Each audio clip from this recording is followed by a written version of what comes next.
Welcome back sa Glissa's YouTube channel. So for today's video, ang tatalakayin naman natin ay tungkol dito sa ating Tilta Nucleus Nano 2 Wireless Lens Control System.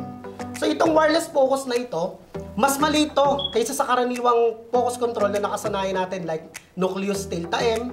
And then, itong wireless focus control na ito, yung mga inputs nito, USB-C na, unlike sa mga older version na LEMO pin.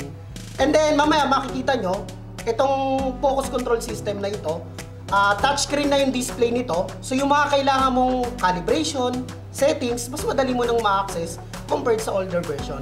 So ano pang hinihintay natin? Let's unbox this!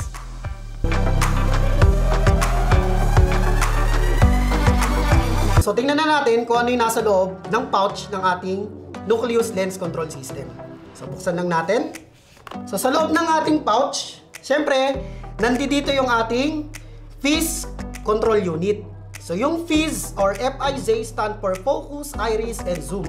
So mamaya makikita nyo, touchscreen na yan, yung display na yan. So ito yung unang laman. So lagay lang natin dito. So ano pa? So meron tayong motor dito. So usually, focus motor, yun ang main na ginagamit nito. Ayan. So meron tayong isang focus motor dito. So usually, yan naman yung gamit yan pag focus. So lagay lang natin.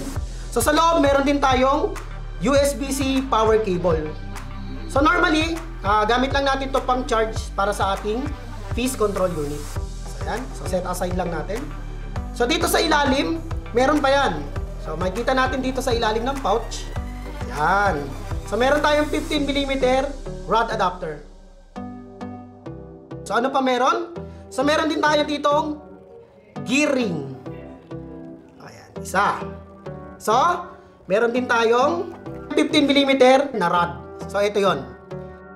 So, ano pa? So, last but not the least, meron din tayong Allen wrench key. So, ito, yan, dito yan ginagamit yan. Ang lock niyan, so, yan lang naman yan, kaya meron siya. And of course, itong ating small pouch ng ating Tilta Nucleus Nano 2 Wireless Lens Control System. So, tapos na nating i-unbox yung ating Tilta Nucleus Nano 2 Wireless Lens Control System. So ngayon, ipapakita naman namin kung paano yung mga basic settings ng ating wireless focus control system. So for this tutorial, nag-setup ako dito ng Sony FX6 camera na merong RS Prime sa French, and then sa Philippines, pwede naman siyang tawaging RLess Primes. And then simulan na natin. Una kong gagawin, ikakabit ko na yung ating motor.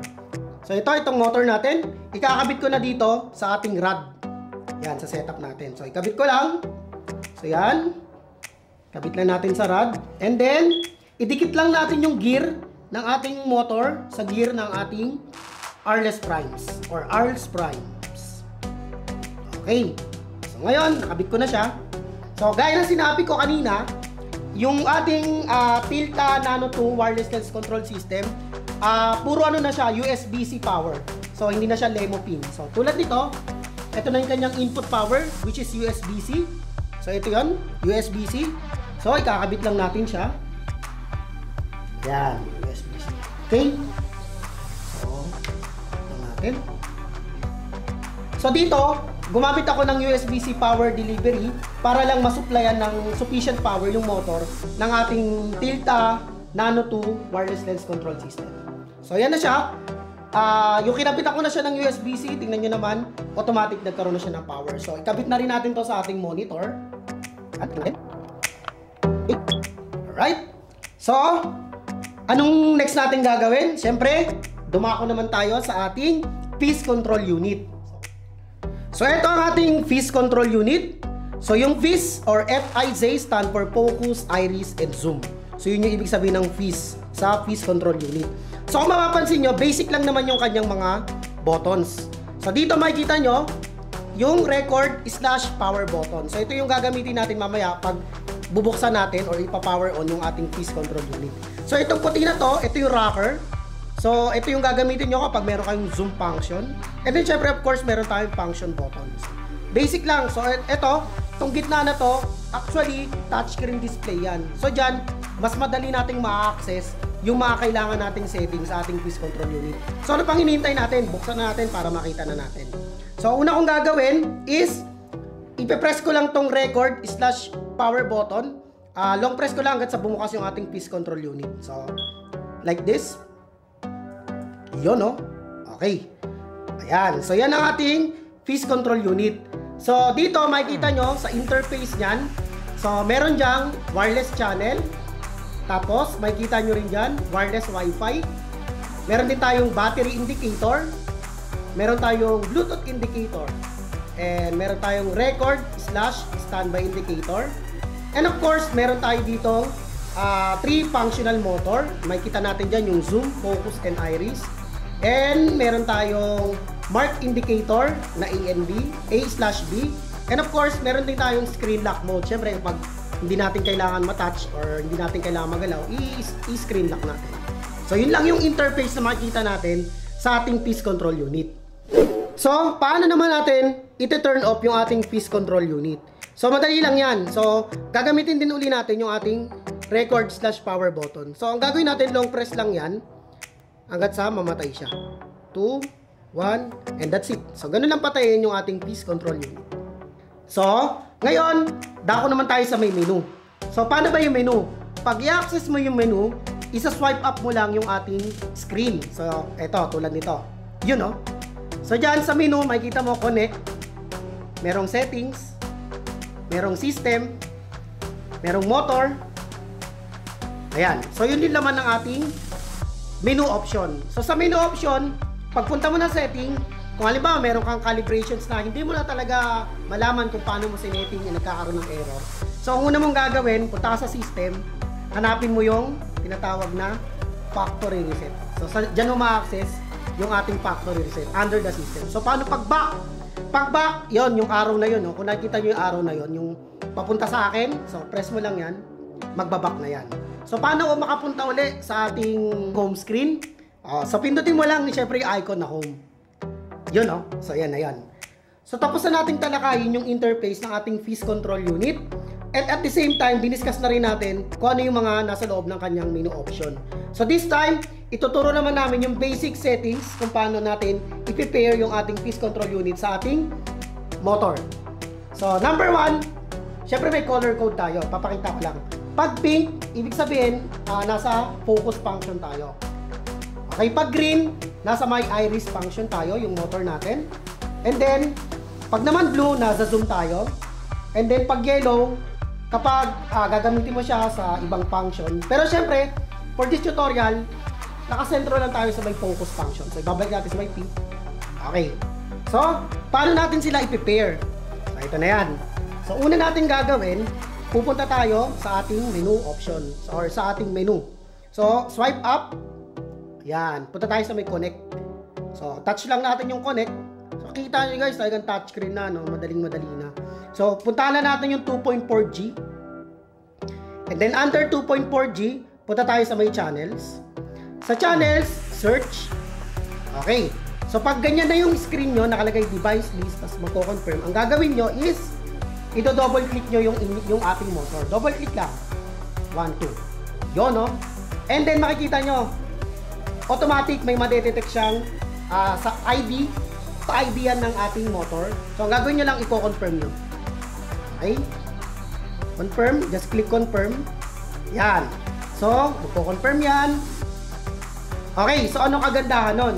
Ang ibig sabihin lang ng setting na yun, halimbawa, may isa pang camera setup na may Tilta Nano 2 na lens control system. Ang mangyayari nun, pag nag-pair na yung motor natin tsaka Piece Control Unit, hindi natin makokontrol or hindi tayo mai-interrupt ng ibang setup ng Tilta Nano 2. Kasi kapag hindi natin pinair yan, may tendency na ang mangyayari, pag inikot ko to, baka umikot din yung motor nila. So, mas maganda talaga ang ginagawa natin is pinipair natin yung ating control unit sa ating motor. So, like this, tingnan nyo naman. So, nakokontrol ko na siya. So, naipakita na namin kung paano natin ipipair yung ating Piece Control Unit sa ating Tilta motor. Dito. So ngayon, ipapakita naman namin kung paano naman mag-manual calibration. So ang una natin gagawin is pupunta tayo sa ating menu. Okay, swipe up. So pupunta tayo sa may motor. Press mo lang yung motor. And then, syempre focus tayo. Pupunta tayo sa may focus. Focus. And then, manual calibration. Okay. And then, calibrate tayo. Okay. So, ang gagawin natin is pupunta tayo sa minimum. Yan. Manual calibrate yan. Para talagang hindi lalagpas. Yan o. Tingnan nyo yung lente natin. Yan. So, hanggang dito lang tayo sa 13. Okay? So, pag nailagay mo na dyan, press confirm. Okay? And then, babalik naman tayo. Punta naman tayo sa may infinite niya. Or sa infinity niya. Yan. So, siguro, hanggang dyan. Yan. So, confirm natin. So, complete setup. Confirm. And then, balik tayo sa ating home screen. And then, tingnan nyo. Tingnan nyo, kahit anong ikot ko. Hanggang dyan lang siya. Hindi siya lalagpas. Ayan. Yan yung manual calibration. Ayan o. Hindi siya lalagpas. Eh, paano naman kapag auto calibration? So, ganito yun. May dalawang technique kung paano tayo mag-auto calibration. Number 1 is dito sa ating piston control unit. And number 2, dito mismo sa ating motor. So, pakita ko lang una dito sa ating piston control unit. Paano tayo mag-auto calibration? So, swipe up lang natin yan. Punta tayo sa may menu. And then, choose motor. And then, punta tayo sa may focus. And then, auto calibrate.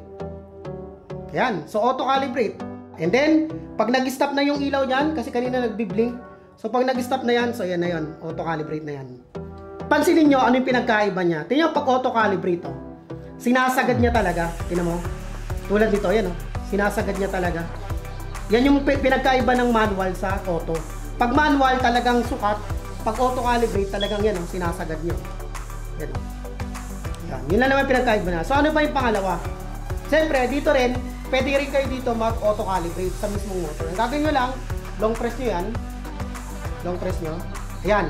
Nakita nyo, nag-iiba-iba yung color ng ilaw. So, pag tumigil na yan, ibig sabihin na auto-calibrate na. So, hintayin lang natin. So, yun. Nag-stable na siya sa pink. So, yan. Auto-calibrate pa rin yan. Yan. Pero, pansinin nyo, kapag auto-calibrate, is lumalagpas talaga siya. Sinasagad niya. Unlike manual, pwede kang mag-decide kung saan siya mag-i-stop. So, yun lang naman yung pinagkaiba ng manual sa auto. So, ano pa pwede nating malaman dito? So, syempre, meron tayong tinatawag na torque. So, punta lang tayo dito. Again, sa may menu, sa may motor. And then, punta tayo sa may focus. And then, yung torque. So, yung torque na yan, may mga setting yan from 1, 2, 3, 4, 5. So, kapag 1, nakita nyo, tapos na ako umikot, pero yung lens umikot pa rin. Or yung motor umikot pa rin. So, ibig sabihin, may delay. Yan. Pag yung torque ko nasa number 1, may delay. Yan o. Pero kung gusto mo, real time, or sabay talaga sa pag-ikot mo, ng piston control unit, yung galaw ng motor, iset mo yung torque, siyempre sa may maximum na. So, set mo siya sa number 5. Ayan, tapos balik tayo sa home screen. And then, yun o, real time. Kung ano ikot ko, nakasynchronize sa may motor. So, yun yung ibig sabihin ng torque.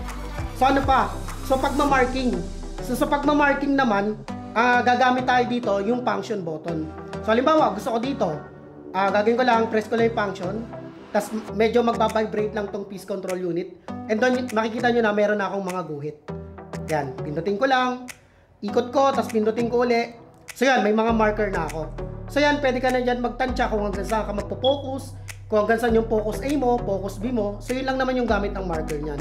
So paano burahin yan? So yung bilog na yan, itatapat mo yan sa may linya na dilaw. Tapos double press yung function button ito. Double press yung function button. So itapat mo lang yung puti sa may dilaw. Double press. Ayan, natanggal na siya. And then yung isa, tapat mo lang. Yan, double press. Yon, ito, last. Okay, so yan na yon. So ngayon ipapakita namin actual sa monitor yung talagang nagagawa ng ating Tilta Nucleus Nano 2 wireless lens control system. So tapos na natin i-discuss yung mga basic calibrations ng ating piston control unit at saka ng ating Tilta motor. So ngayon ipapakita naman namin yung actual setup. So ito lang yun, nakakabit na yung ating motor sa ating RLS primes. So ngayon, pakita na namin. Yan, ipo-focus natin yung ating subject. Yan, ipo-focus natin. Yun, okay. Then, didepokado ko. Ayan, focus ko ulit. Yun, no? So, yun lang yung mga basic settings and calibration ng ating Tilta Nucleus Nano 2 wireless lens control system. So, thank you so much for watching and stay tuned sa mga upcoming tutorials namin. Thank you so much! If you would like to rent this or any of our other equipment, feel free to contact us at info@belices.com or any of the numbers on your screen. You may also check our equipment list at avstudioservices.com. Please don't forget to like, subscribe, and ring the notification bell. Thank you for watching!